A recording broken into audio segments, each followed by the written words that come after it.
നൂറിനാടുള്ള സൗഹൃദ കൂട്ടായ്മയുടെ പ്രസിഡന്റ് അധ്യക്ഷൻ ശ്രീ പ്രകാശ്, സ്വാഗതം അർപ്പിക്കാനെത്തിയ ശ്രീ രഞ്ജിത്ത്, മുഖ്യ അതിഥി ശ്രീ രാജേഷ് കൃഷ്ണൻ, ശ്രീ അനുഗജൻ, ആദരവ് ഏറ്റുവാങ്ങാനെത്തിയ ശ്രീമതി യമുന ഹരീഷ്, അനിൽ നൂറിനാട്, ഡോക്ടർ സുരേഷ് നൂറിനാട്, അവയവദാന കാർഡ് വിതരണത്തിന് എത്തിയിരിക്കുന്ന ബഹുമാനപ്പെട്ട നൂറിനാട് SI ശ്രീ നിതീഷ്, ശ്രീ പടനിലം ക്ഷേത്ര ഭരണസമിതി പ്രസിഡന്റ് ശ്രീ രാധാകൃഷ്ണൻ, ശ്രീ രതീഷ്, കൂടാതെ ഈ കൂട്ടായ്മയിലെ എല്ലാ അംഗങ്ങൾക്കും ഇവിടെ കൂടിയിരിക്കുന്ന നല്ലവരായ എല്ലാവർക്കും നമസ്കാരം.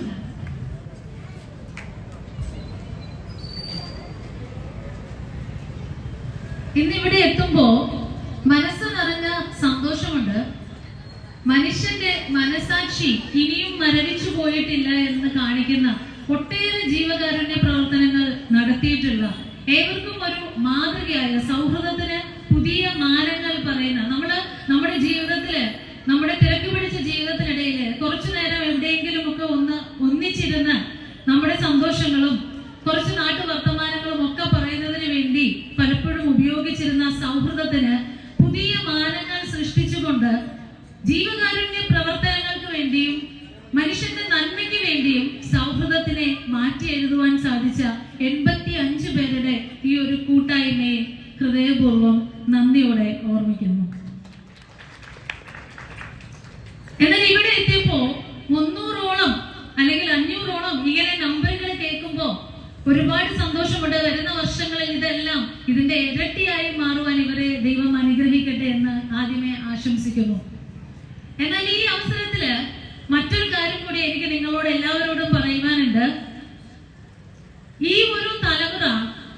നമുക്കൊക്കെ ഇത്രയും വലിയ ഒരു മാതൃക കാണിച്ചു തരുമ്പോ അവനവന്റെ ജീവിതം അവനവന്റെ സ്വാർത്ഥതയ്ക്ക് വേണ്ടി മാത്രമല്ല, മറിച്ച് തങ്ങാൻ കഴിയുന്ന സേവനങ്ങൾ മറ്റുള്ളവർക്ക് കൂടി പകർന്നു കൊടുക്കാനാണ് എന്ന ഒരു മാതൃക, ഒരു മെസ്സേജ് ഇവരൊക്കെ നമ്മുടെ മുന്നിലേക്ക് കാണിച്ചു തരുമ്പോ ഈ മെസ്സേജിനെ, മറ്റുള്ളവരുടെ നന്മയ്ക്ക് കൂടി നമ്മുടെ ജീവിതം ഉപകരിക്കണമെന്ന ഈ ഒരു മെസ്സേജിനെ അടുത്ത തലമുറയിലേക്ക് കൂടി പകർന്നു നൽകുവാൻ നമുക്ക് സാധിക്കണം എന്നുള്ളതാണ് എനിക്ക് ഇവിടെ പറയാനുള്ളത്. കാരണം നമുക്കറിയാം, ഇന്ന് നമ്മൾ എല്ലായിടത്തും കാണുന്നത് അവനവന് വേണ്ടി മാത്രം ജീവിക്കുന്ന ആളുകളെയാണ്. ഒരാളെ സഹായിച്ചാൽ എനിക്ക് എന്ത് കിട്ടും, ഒരാളുടെ ഒരു വിഷമം കേട്ടാൽ എനിക്ക് എന്ത് കിട്ടും, ഞാൻ എന്തിന് എന്റെ സമയം പാഴാക്കുന്നു, എവിടെയെങ്കിലും ഒരു സ്ഥലത്ത് ചെല്ലുമ്പോ അവിടെ എനിക്ക് തൃപ്തിപ്പെടുന്നത് എന്തുണ്ട് എന്ന് നോക്കുന്നതിനപ്പുറത്തേക്കാൾ എനിക്ക് തൃപ്തികരമല്ലാത്തത് എന്തുണ്ട് എന്ന് മാത്രം നോക്കുന്ന ഒരു തലമുറയിലേക്ക് നമ്മൾ ഇങ്ങനെ കടന്നു പോയിക്കൊണ്ടിരിക്കുമ്പോ ഈ കൂട്ടായ്മയൊക്കെ നമ്മുടെ മുമ്പിലെ വളരെ വലിയ മാതൃക